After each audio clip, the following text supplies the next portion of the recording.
जय हिंद दोस्तों। मैं आप सबका स्वागत करता हूं अपने YouTube चैनल में। दोस्तों आप आज हम लोगों को पढ़ना है। आज का टॉपिक है पंचायती राज्य। पंचायती राज्य के बारे में हम लोग को पढ़ना है, तो आइए बिना वक्त गंवाए हम लोग पंचायती राज्य व्यवस्था के बारे में पढ़ना शुरू करते हैं। आप लोग भी ध्यान से सुन लीजिए, क्योंकि हो सकता है कि बाद में कभी पंचायती चुनाव लड़ना पड़े तो दिक्कत नहीं होगा, बकलोल मुखिया आप लोग नहीं कहलाइएगा। आइए सुनिए, ध्यान से देखिए। दोस्तों भारत की एक अस्थाई स्वशासन हो, गांव की एक अपनी सरकार हो, यह परिकल्पना थी गांधी जी की। महात्मा गांधी की परिकल्पना थी कि गांव की एक अपनी अस्थाई सरकार हो। तो महात्मा गांधी की ही परिकल्पना थी पंचायती राज्य व्यवस्था। तो महात्मा गांधी के इस सपने को संविधान के 73वें संशोधन के बाद साकार किया गया। यानी संविधान का 73वां संशोधन हुआ, तो संविधान के 73वें संशोधन के बाद ही संविधान में पंचायती राज्य व्यवस्था की स्थापना की गई। अब जो है दोस्तों, जैसे बहुत सारे नियम बदले हैं वर्तमान में। जैसे नागरिकता संशोधन विधेयक आया था, धारा 370 में बदलाव हुआ, तो बहुत लोग कह रहे थे कि संविधान को छेड़छाड़ किया जा रहा था। दोस्तों उस प्रक्रिया को संविधान में छेड़छाड़ करना नहीं कहते हैं, उसको हम लोग कहते हैं संविधान में संशोधन। और संविधान में संशोधन हो सकता है, यानी कि पुराने कानूनों को बदला जा सकता है और नए कानूनों को उसमें ऐड किया जा सकता है। इस बात की इजाजत खुद संविधान देता है अनुच्छेद 368 के द्वारा। यानी कि जब हम लोग कभी अगले वीडियो में पढ़ेंगे कि संविधान का अनुच्छेद 368 यह इजाजत देता है कि संसद के 2/3 सदस्य मिलकर के संविधान में संशोधन कर सकते हैं। तो कभी हम लोग अगले वीडियो में बात करेंगे संविधान संशोधन के बारे में। तो दोस्तों भारत में पंचायती राज्य व्यवस्था की स्थापना की परिकल्पना महात्मा गांधी की थी, वही स्वप्न देखे थे पहली बार। और भारत में पंचायती राज्य व्यवस्था को लागू किया गया संविधान का 73वां संशोधन करके। संविधान का संशोधन किया जा सकता है, इस बात की इजाजत संविधान का अनुच्छेद 368 देता है। अब पहली बार जो है महात्मा गांधी के जन्म दिवस के अवसर पर एक सामुदायिक विकास कार्यक्रम शुरू किया गया। वो सामुदायिक विकास कार्यक्रम शुरू हुआ था महात्मा गांधी के ही जन्म दिवस के अवसर पर, यानी कि 2 अक्टूबर 1952 ईस्वी को। 2 अक्टूबर 1952 ईस्वी को महात्मा गांधी के जन्म दिवस के अवसर पर एक सामुदायिक कार्यक्रम शुरू की गई।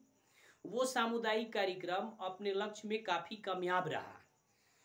तो उस समय पंडित जवाहरलाल नेहरू प्रधानमंत्री थे। उन्होंने एक समिति गठित की, जिस समिति का नाम था, आप देख सकते हैं, बलवंत राय मेहता समिति।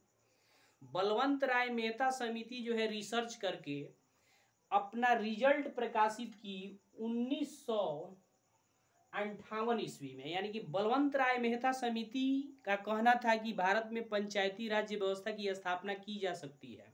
सवाल करता है यहाँ कॉम्पिटिटिव एग्जामों में कि किस समिति के सिफारिश के आधार पर भारतीय संविधान में पंचायती राज्य व्यवस्था की स्थापना की गई। तो बलवंत राय मेहता समिति के सिफारिश के आधार पर भारत में पंचायती राज्य व्यवस्था लागू की गई। और बलवंत राय मेहता समिति अपना सिफारिश प्रस्तुत की कब? तो 1958 ईस्वी में। उसके बाद से सवाल ये हो सकता है, या होता भी है, कि पंचायती राज्य व्यवस्था की स्थापना कब की गई। तो पंचायती राज्य व्यवस्था की स्थापना जो है महात्मा गांधी के जन्म दिवस के अवसर पर ही 2 अक्टूबर 1959 ईस्वी को की गई थी। अब पंचायती राज्य व्यवस्था की स्थापना जो है सबसे पहले जो है ये पंडित जवाहरलाल नेहरू ने किया था, और ये हुआ था पहली बार नागौर में। नागौर यानी राजस्थान के नागौर नामक स्थान पे जो है पंचायती राज्य व्यवस्था की स्थापना की गई थी। दोस्तों क्वेश्चन करता है कि भारत के प्रथम राज्य का नाम बताइए जो पंचायती राज्य व्यवस्था लागू किया। तो राजस्थान होगा, यानी कि पहली बार पंचायती राज्य व्यवस्था लागू करने वाला भारत का राज्य, भारतीय राज्य राजस्थान था। इसके बाद से जो है सवाल ये हो सकता है कि वर्तमान में पंचायती राज्य व्यवस्था कितनी स्तरीय है। तो अभी पंचायती राज्य व्यवस्था जो है त्रिस्तरीय है। जैसे पहले स्तर को हम लोग कहते हैं पंचायती राज्य, दूसरे स्तर को हम लोग कहते हैं पंचायत समिति, और तीसरे स्तर को हम लोग कहते हैं जिला परिषद। जैसे दोस्तों पंचायती राज्य जो होता है वो यानी कि 5000 से 7000 की जनसंख्या पर एक पंचायती राज्य की स्थापना होती है। अब पंचायती राज्य का प्रधान जो है, प्रमुख जो है, मेन मेंबर मुखिया होता है, ग्राम प्रधान होता है, और फिर जो है जितने भी बीडीसी होते हैं, बीडीसी का ग्रुप जो है वो कहलाता है पंचायत समिति, और सारे बीडीसी मिल करके एक प्रमुख का चयन करते हैं जिसको ब्लॉक प्रमुख कहा जाता है। इसके बाद से होता है जिला परिषद। जिला परिषद जो है कम से कम 5 गांवों की मॉनिटरिंग करने का कार्य करता है। तो ये आज का पंचायती राज्य से संबंधित ये टॉपिक रहा। आइए एक बार हम लोग इसको दोबारा देख लेते हैं। आज हम लोगों ने पढ़ा पंचायती राज्य।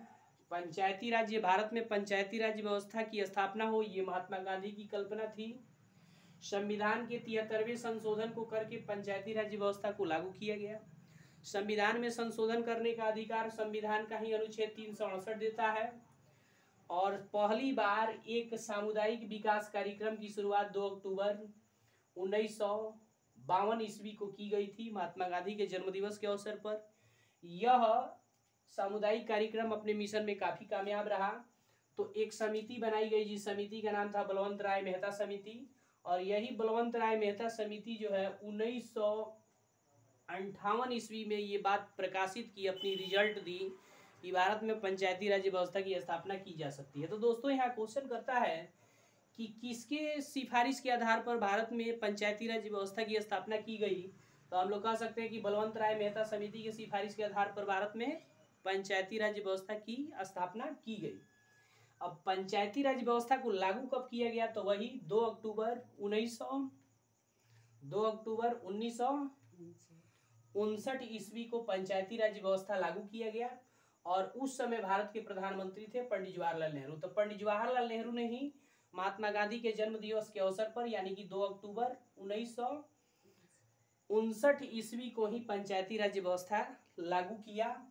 और ये लागू किया गया था राजस्थान के नागौर में पहली बार। और वर्तमान में पंचायती राज्य व्यवस्था के ये 3 स्तर हैं, जिनमें से पहला है पंचायती राज्य, पंचायत समिति, और तीसरा है जिला परिषद। तो इस तरह से हम लोग बहुत ही कम समय में इस टॉपिक को समेट लिए हैं। तो दोस्तों यदि आप इस चैनल पर नए आए हैं, आपको अच्छा लग रहा है हमारा ये प्रयास, तो प्लीज़ हमारी मदद कीजिए, चैनल को सब्सक्राइब कीजिए, लाइक कीजिए, अपने दोस्तों में शेयर कीजिए। तब तक के लिए मैं आप लोगों से लेता हूँ विदा। धन्यवाद। जय हिंद।